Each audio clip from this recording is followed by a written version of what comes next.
Hustisya ang sigaw ng ina ng isang nasawing player sa insidente.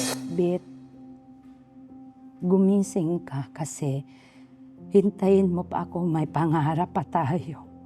Lahat parang ganun, parang kailangan ko rin mamatay, magsama kami. Ganyan yung masasabi ko. Hintay ko pa po yung pagdating nila doon, nasamahan ako nila, dadamayan la ako, sasabihin nila, Mami, patawad talaga, ganyan talaga nangyari.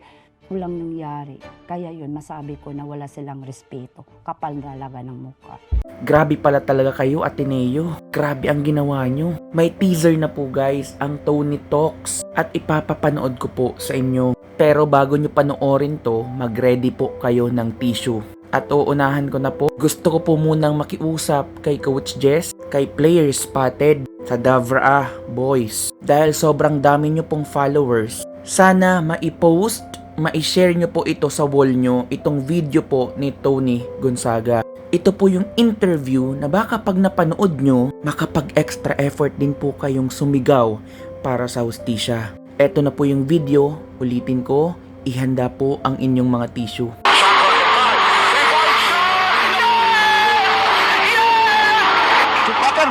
Gliding!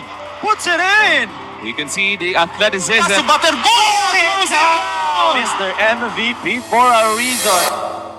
Namatay ang dalawang basketball player ng Ateneo Blue Eagles matapos malunod sa kanilang team building activity sa Aurora.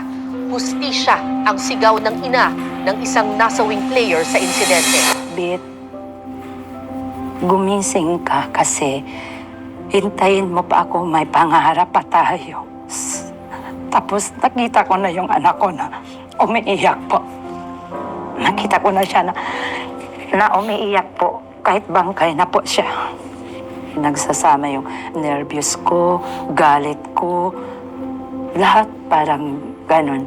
Parang kailangan ko rin mamatay, magsama kami. Ganyan yung masasabi ko. Ang question po namin is, humingi po ba ng tawad ang Ateneo? Hinintay ko pa po yung pagdating nila doon, nasamahan ako nila, dadamayan la ako, sasabihin nila, Mami, patawad talaga, ganyan talaga nangyari. Walang nangyari. Kaya yun, masabi ko na wala silang respeto. Kapal talaga ng mukha.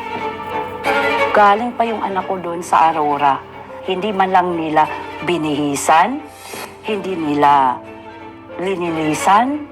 Parang sinabi lang nila, Oy, kunin mo yung baboy doon na nakatay ko, dalhin mo dito sa Arlington kasi dito natin lalapain yan. Tapos dinala nila yung anak ko doon sa Arlington, walang kasama, walang atilio, walang teammates na kasama, kahit nagkunboy lang, ma'am, wala talaga. Pero in your part, napatawad nyo na po ba sila sa nangyari sa anak ninyo? Wala nga silang respeto, ma'am. Patawarin mo pa agad-agad. Respeto lang yung gusto kong kunin sa kanila. Hindi mo talaga mapatawad ka agad-agad yung mga taong walang respeto sa'yo. Alang-alang ng anak ko, lalaban talaga ako sa pinapakita nila. Kasi wala silang respeto talaga. Tingnan nyo, Ateneo, grabe yung pagkukulang nyo. Bakit wala yung presensya nyo? Bakit hindi nyo na-assist yung pamilya? Kasi tinipon nyo yung grupo para mapag-usapan nyo kung ano dapat ang sasabihin nila. Ganun po ba? Kasi may mga sekreto kayo. Kasi may mga kwento na ayaw nyong mabulgar. Kasi mapapamak ang mga players. Ganun po ba yun? What if tama ang haka-haka ng karamihan na may alam talaga ang mga players? Respeto lang ang kailangan ng pamilya. Respeto sa pagkamatay ng kanilang anak. Hindi yung i-claim nyo na brother ang turing nyo kay Rene Baterbonia at kay Divine Adili pero hindi nyo naman ipinapakita. Respeto na in a sense of sana na ikwento nyo lahat ng pangyayari. Pinabayaan nyo lang yung katawan ni Rene. Makakapal talaga yung mukha nyo. Sobrang titigas. Ni isa sa team players na nagkiklaim na brother nila si Rene, wala man lang sumama, walang sumuporta. Yung team managers. Asan kayo dun sa araw na yun?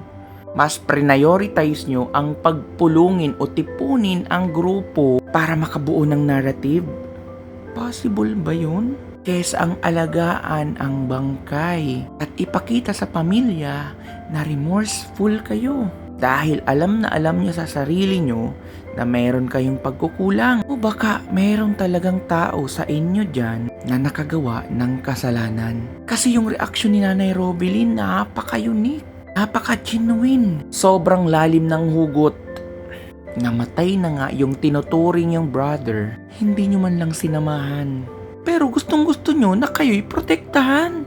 Napaka-selfish nyo naman. Pero ma'am, Tony Gonzaga, sobrang salamat po dito. Sobrang laking tulong po nito sa lahat ng mga tao, lalong-lalo na sa mga Pilipino na humihiling ng hustisya para sa pamilya Baterbonia. Ulitin ko po kay Coach Jess, Player Spotted at Davra Boys. Sana makitaan na namin kayo ng extra effort. Alam nyo naman na sobrang nag-grow ang platforms nyo dahil kay Rene. Sana sa panahon ngayon, huwag nyong irarason, sana lang na iba ang paraan nyo para makuha ang hustisya. Ngayon lang please, ngayon lang po, gamitin nyo sana ang platform nyo. Kahit yung actual po na video ni Tony Gonzaga na ipapalabas mamaya-maya, yun na lang po sana ang i-share nyo, please lang. Kasi sobrang sayang to, baka ito na ang maging dahilan para meron ng makonsensya kung meron man doon sa mga totoong may kasalanan. Again, kung meron man.